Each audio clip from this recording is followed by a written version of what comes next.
I'm Margaret in Windsor. I don't know if this is going to take or not, if I have enough lighting. Um, it's about 5 o'clock in the morning. It's Sunday morning, the 9th, I believe, of November. I'm putting this on. I have been soaked in chemicals.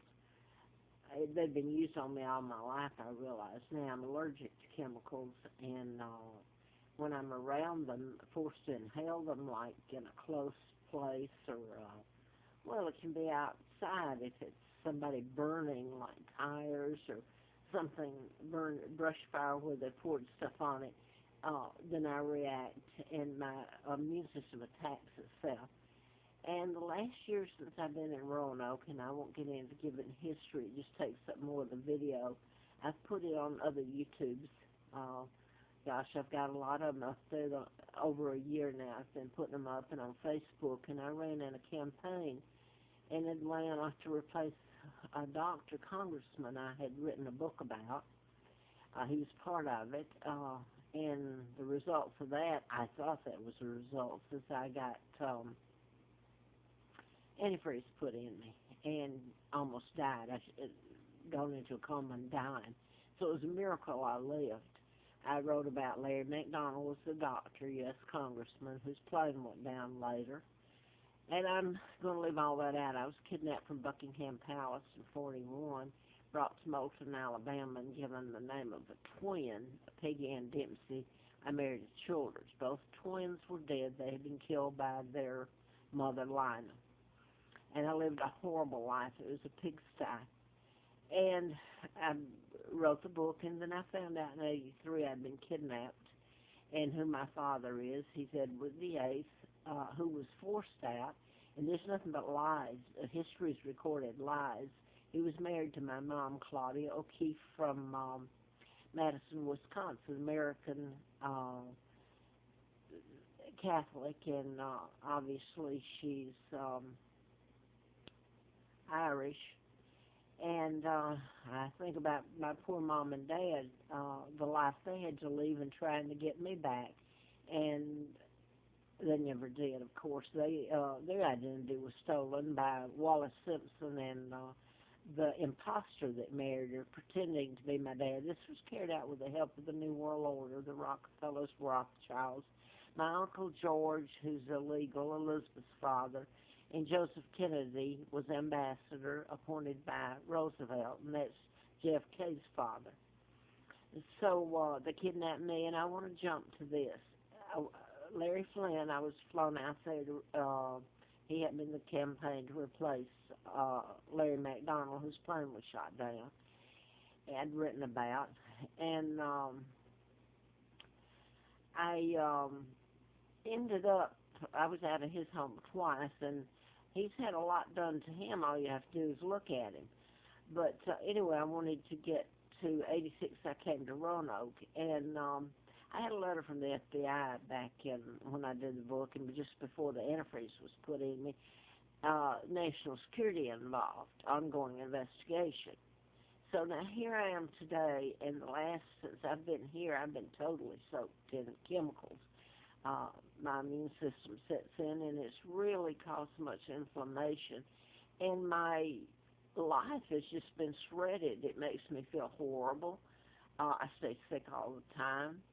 And I've gone into this. The law enforcement gets things on people and gets them to gets them to go along with what they're doing to me, and they'll drop charges, or someone won't get sent back to India or another country because of the green card, and they can revoke it. All kinds of things if you have law enforcement. But people didn't have to do it. They had options where I haven't. The point I wanted to make is one of the things I told about murders done in patterns using mind control. Larry Flint was shot in Lawrenceville, Georgia, when I was doing the book, 76 to 80.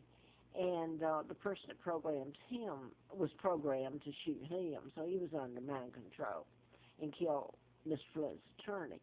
Now then, you can prove these, but I'm just about dead. I'm 76 years old, and I've been soaked and soaked to where I'm dying. and I can hardly walk. So when people do this to me today, they can pretend they've watched me live on the Appalachian Trail because my jobs were shut down. I couldn't get an attorney. Nothing. So you talk about civil rights, and I haven't even begun. My life has been without me having any rights. So I've just mentioned a couple of things that's happened. Uh, there's horrible things that I don't think for one moment the rest of the world would think was cute and done to my children.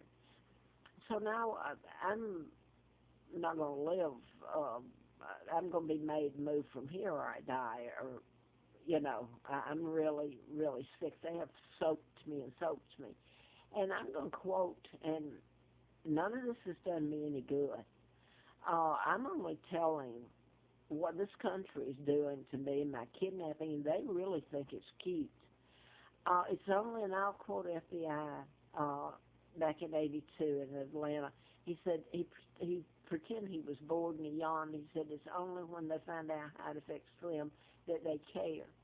Well, the murders were done in patterns. The Virginia Tech next door to me here was 33 at April the 16th of '07. I'm not going to get into all the others. Some of them are just singular. It doesn't have to be mass, but at this point I'm sure that they can use mind control to create mass armies and everything now global.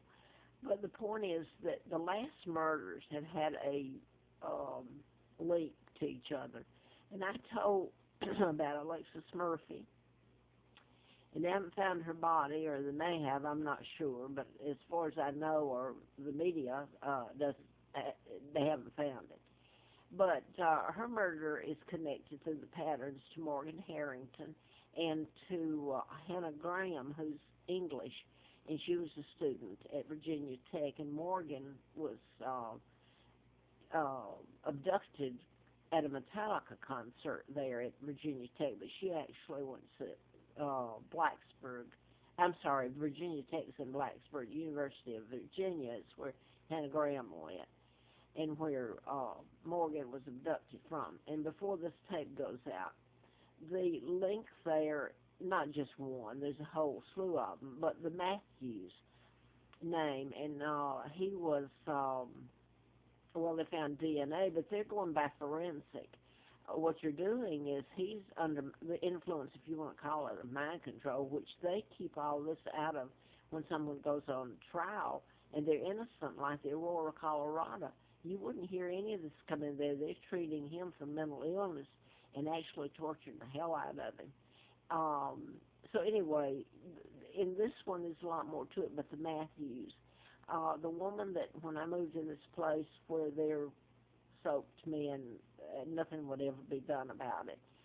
If I died today or my brain's so damaged, how many brain cells are taken out? Anyway, I'm going to have to leave. But the woman, and this is how it's done, they've moved people in and out, and they get a good job when they leave, and in return for her last name, her and her husband's last name is Ramsey.